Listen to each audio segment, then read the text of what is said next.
Kırgız eli almustактан önörü menen el bolup, önörü menen ulu elderge teң bolup, улуу өнөрүн муундан муунга өткөрүп сактап келген.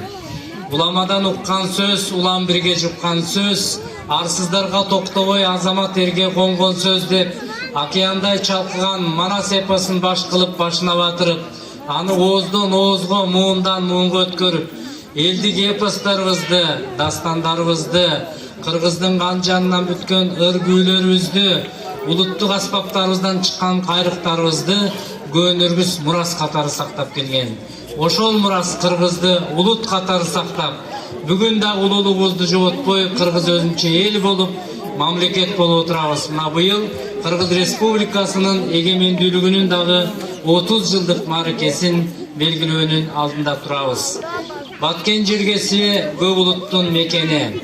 Салттуу музыка күнүнүн алкагында биз достук фестивалин өткөрүп, кыргыз-өзбек достугу, кыргыз-тажик достугуну бекемдейли деп, маданият элдердин ортосунда ынтымактын, достуктун көпүрөсү болсун деп, мына ушул иш-чараны өткөрүп отурабыз. Руханий дүйнө бул аруу дүйнө, таза дүйнө. Ыр бар жерде, күй бар жерде, жан дүйнө тазарат, агарат, байыйт. Мына 3 күндөн бери өтүп аткан маданияттын майрамы Кыргызстандын элин, анын ичинде ушу Баткендин элин тазалады, арулады деп ойлойбуз. Маданият менен арабызда ынтымак болсун, достук болсун, биримдик болсун. Кыргыз Республикасынын президенти урматтуу Садыр Нуркожоевич Жапаровдун биринчи жарлыгы дагы инсандын руханий, адеп-акылактык жана диний тарбиясынын өнүгүүсү боюнча чыгып, мына ушул жарлыкты ишке ашыруу боюнча иштеп атабыз. Мына ушул иш-чара дагы ушу элди руханий жактан, адеп-акылактык жактан тарбиялоого кызмат кылат. Биздин эл алмустактан ошол улуу манасы менен, улуу дастан санжыралары менен өзүнүн урпактарын тарбиялап, өзүнүн улуулугун, адеп-акылагын жоготпой келген. Мына ушул жерде дагы манас айтылып, акындык өнөр ырдалып, дастан айтылып, өргүүлөрүбүз жаңырып турганда, бул жерде отурган биздин ата-энелер, улуу муундагы инсандар, кийинки муундагы биздин жаштарыбызга өзүнүн өрнөгүн калтырып атат деп ойлойбуз.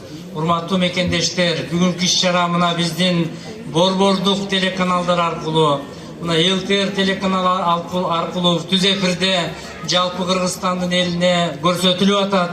Ошондой эле КТРКнын маданият, тарых, тил каналы аркылуу дагы көрсөтүлүп атат. Калган маалымат каражаттарынын баары мына бул жерде жаңылык иретинде элге чагылдырылып атат. Мына ушул нерсенин баардыгы биздин элибиздин маданиятты сыйлагандыгы, улуттук көркөм өнөрдү сыйлагандыгынан таасир берет, ошондон кабар берет. Андыктан мына ушул иш-чарага келип жапа-тырмак катышып берген сиздерге мына жерде биз кол өнөрчүлөрдүн ушундук көргөзмөсүн көрдүк. Колунан көөрү төгүлгөн ус чеберлердин кол эмгегинен жаралган буюмдарды көрдүк. Мына ушул апаларыбызга, аталарыбызга, бир туугандарыбызга ушул жерде өнөрдү сыйлап келген жалпы элге жана Баткен областынын жетекчиси урматтуу Өмүрбек Субаналиев агабызга терең ыраазычылык билдирем. Кыргыздын кан жанынан бүткөн өргүүлөрүбүз кыргыз менен кошо жашасын, эгемендүүлүгүбүз түбөлүк болсун, мамлекетибизде тынчтык, ынтымак жана достук болсун. Рахмат сиздерге. Рахмат, урматтуу Кайрат Олжобаев, сизге терең ыраазычылык билдиребиз.